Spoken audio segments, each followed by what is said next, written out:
이재명의 무도함을 이야기하는 것도 중요하지만 이재명의 무능함을 더욱더 부각시켜야 된다라는 거죠. 반갑습니다. 김영은TV입니다. 자, 민심이 움직였습니다. 여론조사와 대장동 국정조사가 보여주는 이재명 정권의 심판이 시작됐다라고 보는데요. 여론은 거짓말을 하지 않습니다. 뭐 장난질 여론조사나 정치적 포장이나 언론의 왜곡이요.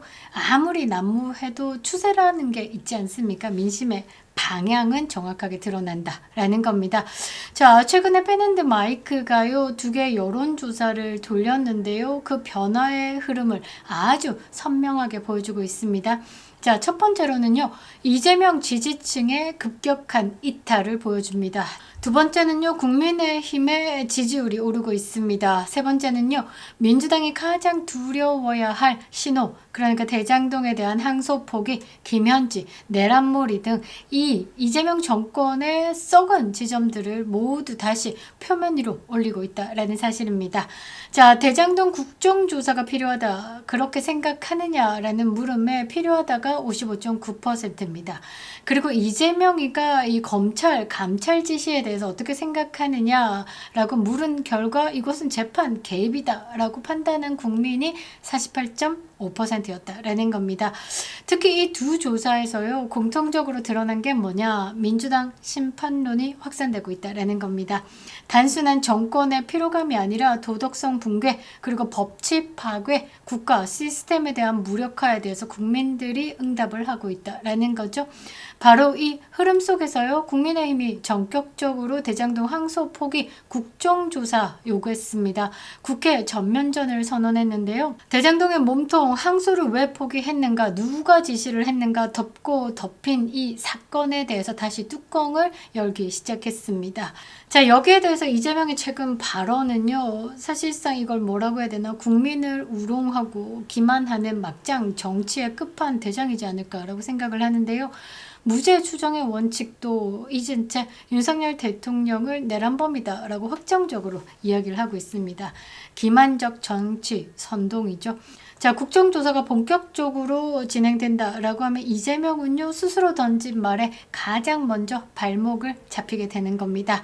자, 최근 여론조사의 흐름을 보면서 민심의 변화에 대해서 설명하겠습니다. 그리고 국민의힘의 대장동 국정조사 카드가요, 왜 게임 체인저인지도 알아보겠습니다. 그리고 이재명이 왜 지금 국민 기만 프레임에 갇히는지 심층적으로 분석해 보도록 하겠습니다. 구독과 좋아요, 멤버십 가입은 영상에 큰 힘이 되고 있습니다.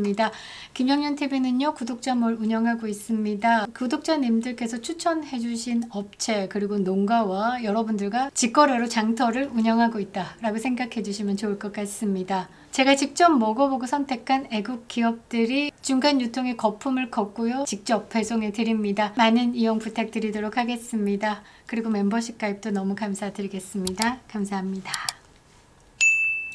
자, 여론조사 2개를 보면요, 그냥 답이 나온 겁니다. 이재명 지지율은 급락하고 민주당은 붕괴하고 있다라는 겁니다.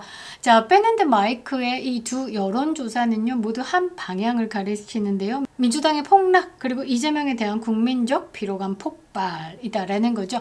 자, 이재명의 지지층은요, 2030 세대부터 빠르게 이탈하고 있습니다. 2030은요, 이재명 정부의 가장 박한 평가를 내리고요, 국민의힘에 대해서 강력하게 지지를 하고 있습니다.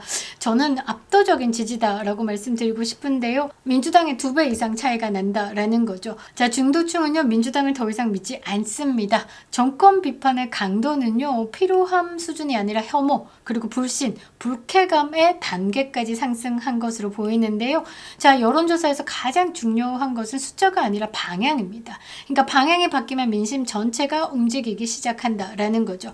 자, 이 흐름은요, 곧 있을 지방선거, 정권 심판 바람으로 이어질 겁니다. 민주당이요, 이것을 막으려고 지금 내란 프레임을 계속하고 있는데요. 6시간 조금 안 된 이 비상계엄을 가지고요, 지금 내란 장사를 1년째 하고 있습니다. 그러면서 드러나는 진실들에 국민들이 눈을 뜨기 시작했고, 이후요, 이 민주당의 내란 몰이가 거짓이었다라는 것을 파악했기 때문에 민주당에게 혐오와 불신을 보이고 있는 겁니다. 민주당이 이것을 막을 방법은 없다라고 생각을 하는데요. 왜냐하면 이런 변화 속에서도 정책 실패가 너무 뚜렷하게 드러나기 때문입니다. 정권의 근본적인 부패, 그리고 위선, 거기에 범죄적 악취까지 보태져서 정책적인 무능함까지 더욱더 드러난다라는 거죠. 자, 대장동 항소포기 국정조사 시작되면요, 이재명 정권은 도망칠 수 없을 겁니다. 이 범죄의 핵심이 열린다라는 거죠. 자, 국민의힘이 드디어 칼을 뺐습니다. 대장동 사건 오래됐지만요, 항소포기 이거는 또 새로운 사건이 됐다라는 거죠. 이재명 정권의 심장을 찌르는 새로운 사건, 이거 열릴 겁니다. 헬게이트다라고 하죠. 자, 항소포기 결정의 최종의 책임자는 누구인가? 어떤 명분으로 항소를 멈추라라고 판단을 내렸는가? 그 판단으로 인해서 직접적이고 간접적으로 이익을 본 사람은 누구인가? 자, 결정 당시에 이재명은 어떤 보고를 받았고 어떤 역할을 했는가? 뭐 이런 것들이 국정조사에서 이 국민들 앞에 낱낱이 까발려지겠죠. 여기서 김현지 이름 튀어나올 것 같습니다. 이재명 사건마다 보고를 받았던 김현지가 대장동 항소포기 사건에서 이 김현지 역할이 없었다라고 하기에는 뭐 말이 안 맞지 않나 싶은데요. 자, 국정조사는요, 법 테두리 안에 있습니다. 대한민국 헌법 제61조 국정의 위법 행위를 밝혀내면서 시정을 촉구함으로써 국민의 대표 기관으로서 책임을 물을 수 있다라는 거죠. 검찰 수사와는 성격이 다릅니다. 국정조사 절차는요, 국회법상 발의할 때 재적 의원의 4분의 1 이상이 요구를 할 수 있습니다. 국민의힘 의원만으로 충분히 발의가 가능하죠. 자, 의결은 국회의 재적 의원 과반수 출석과 출석 의원의 과반수 찬성으로 의결하면서 조사가 확정됩니다. 여기서 더불어민주당이요, 이 국정조사에 대해서 찬성하지 않는다, 막는다라고 하면 국민들은 구린내가 나는 쪽이 어느 쪽인지 확실하게 알 수 있게 되는 겁니다. 이 국정조사에 대해서 국회에서 통과를 시키지 않는다라고 하면 이재명이가 대장동 항소포기의 핵심이다라는 것을 누구나 알 수 있다라는 거죠. 정성호가요, 뭐라고 했냐면 국정조사 얼마든지 받겠다라고 했고요. 김병기 원내대표가 먼저 국정조사에 대해서 우리가 한번 이 대장동 항소포기에 대해서 낱낱이 밝혀보자라고 이야기를 했습니다. 분명 김병기 원내대표는요, 그때 개딸용으로, 개딸들이 뭐 생각이 조금 얕으니까, 자, 국정조사 우리 받을 거야. 이재명 대통령 너무 결백해, 항소 포기 이거에 대해서 전혀 관여한 바 없어. 이렇게 이제 개딸들 용으로 한번 딱 질렀는데 국민의힘이 이걸 촉 받아가지고 계속 끈질기게, 야, 국정조사 네가 먼저 하랬잖아. 네가 먼저 하자고 해놓고서는 왜 다시 말이 바뀌지? 계속 공격을 하고 있는 겁니다. 그러니까 국회 통과를 안 할 명분이 없다라는 거죠. 정성호도 국정조사에 대해서 임하겠다, 받아들이겠다라고 얘기했고, 김병기가 먼저 국정조사 하자라고 했기 때문에 해라! 라고 국민의힘이 이야기를 하는 겁니다. 자, 조사 과정에서요, 국회는 증인 그리고 참고인의 출석 요구를 할 수 있습니다. 서류 그리고 기록 제출에 대한 요구도 할 수 있고요. 현장 검증 등 권한을 행사할 수 있습니다. 아따, 재밌겠는데요. 국정감사에 요리조리 피해가면서 나오지 않았던 김현지가요, 참고인 출석 요구에도 응하지 않는다라고 하면 국민들 이거 디비집니다. 아마 이 참고인 출석 요구에 김현지 리스트에 올릴 것 같습니다. 자, 드디어 김현지 얼굴을 우리가 볼 수 있겠죠. 자, 정치적 책임을 물을 수 있습니다. 증인 출석을 강제할 수 있습니다. 기록을요, 국회가 직접 열람할 수 있습니다. 국정감사는요, 100일 이내, 실제 감사는 한 20일 정도 기간 안에 하고, 이 100일이라는 제한이 있는데요. 국정조사는요, 이 사안에 따라서 국회가 정하는 겁니다. 기일에 대한 제한이 없다라는 거죠. 이재명이요, 내란 특검이 뭐 기소 하나 제대로 못하고 계속 헛발질 하니까 그 내란 특검 계속 연장을 거듭하고 있잖아요. 그것처럼 이제 국정조사도요, 계속 기간을 연장하면 되는 겁니다. 국민들이 대장동 항소포기 사건의 최대 수혜자를 잊지 않게 하기 위해서 얼마든지 늘릴 수 있다라는 거죠.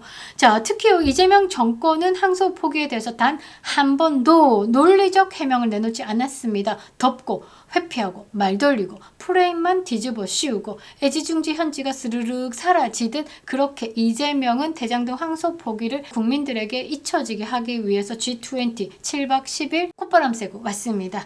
자, 그런데요, 국정조사가 시작되는 순간은요, 이재명 정권은 더 이상 숨을 곳이 없게 된다라는 거죠. 대장동 몸통이 누구인지, 항소 포기 지시가 어디서부터 기어 나왔는지 모든 것이 적나라하게 까발려지는 겁니다. 자, 이재명의 국민 기만 프레임, 가장 위험한 프레임에 스스로 걸려들게 됐다라는 거죠. 자, 이재명이요, 2일날 열린 국무회의에서 이런 말을 쏟아냈습니다. 내란 사태는 최소한 국가 권력을 이용해가지고 체제를 전복하려 했던 것이기에 적당히 덮어놓는 게 통합은 아니다. 저 이거 이재명이가 말 안 했으면요, 이거 이재명 얘기하는 거죠.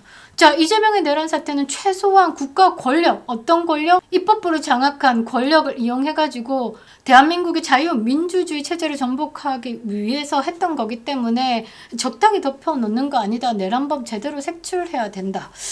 이거 우리 우파들이 해야 되는 말이 아닌가. 그러면서 이재명이가요, 윤석열 대통령은 내란범이다 라는 취지로 계속 언급을 했습니다.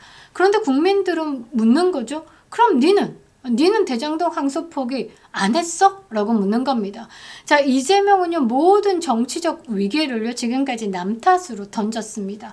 윤석열 대통령에게 프레임 씌우면서 집착을 해왔죠. 보십시오. 내란인데 저쪽이 내란했다라고 덮어씌우고 있고, 쥐가 지금 체제 전복을 하기 위해서 쉐쉐를 외치면서 전복하고 있는 것을 윤석열 대통령에게 체제 전복을 위해서 쿠데타를 일으켰다라고 하고 있습니다. 이 앞에 주어만 바뀌면요, 본인 거울 치료하고 있다라고 해도 과언이 아닐 것 같은데요. 자, 국민의힘이 제대로 핵심을 건드렸습니다. 국정조사 받아라. 안 받을 명분 없지 않냐? 네가 먼저 국정조사한다 라고 하지 않았냐? 자, 국정조사 한번 해보자. 증인 출석 강제할 수 있는데 현지도 이번 참에 불러보자. 이재명의 최대 약점이 뭐냐면요, 정치 프레임이 아니라 팩트입니다. 팩트. 8개 사건에 12개 혐의에 5개의 재판, 그 중에 유죄 취지의 파기, 환송까지 있다라는 거죠. 모든 사건이요, 이재명 본인으로 수렴되고 있는 겁니다. 자, 그래서 이재명은요, 지금 가장 위험한 정치 지점에 서 있는 거죠. 그래서 이 내란몰이를 거듭거듭하면서 더욱더 세게 나가고 있는 겁니다. 여론조사는 이미 움직였고요, 국정조사는 시작될 겁니다. 정권의 기만 프레임은 스스로 붕괴하고 있습니다. 자, 민심은요, 이미 방향이 정해졌죠. 민주당과 이재명 정부의 부패와 기만을 더 이상 눈 감아주지 않겠다라고 국민들은 들고 일어났습니다. 여론조사가 그것을 보여줬고요, 국정조사는 그것을 확인하는 겁니다. 그리고 앞으로 있을 지방선거 그리고 총선은요, 그것을 심판하는 심판대가 된다라는 거죠. 정치는 결국 진실 앞에 무너질 수밖에 없습니다. 이재명은 그 무덤의 길로 스스로 가고 있는 건데요. 장동혁 당대표, 지금은요, 큰 플랜이 있어야 되는 겁니다. 이재명의 부패와 범죄를 드러내기 위해서 이 전국을 돌면서 지금 집회를 이어가는 건 맞는데요, 그것보다 더 큰 정치적 플랜이 필요하다라는 거죠. 장동혁의 입으로만 나오는 게 아니라 입체적으로 지금 이재명 정부에 대해서 쏟아내야 된다라는 거죠. 이미 국민들은요, 비상계엄이 그냥 관심 밖입니다. 우리가 관심 있는 건 뭐냐? 쿠팡에서 내 정보가 흘러나왔대. 또 중국이래. 환율이 미쳤어. 경제가 폭망이야. 관세 협상 아직도 안 했어. 뭐 이런 겁니다. 직접적으로 삶과 연결되어 있는. 그러니까 장동혁 당대표가요, 연단에 올라서 이재명의 무도함을 이야기하는 것도 중요하지만 이재명의 무능함을 더욱더 부각시켜야 된다라는 거죠. 자, 민심은요, 대장동에서 멈추지 않습니다. 미친 환율로 꽂히고요, 중국발 부정선거와 중국발 정보 탈취에 폭발을 할 겁니다. 항소 포기, 기만 정치, 그리고 무능까지 이재명 더 이상 피할 곳이 없다라는 거죠. 184일째 외치고 기록하고 있습니다. 이재명 탄핵만이요, 대한민국 국민들 사람답게 살 수 있는 길입니다. 그립다 윤석열. 김영윤 TV였습니다.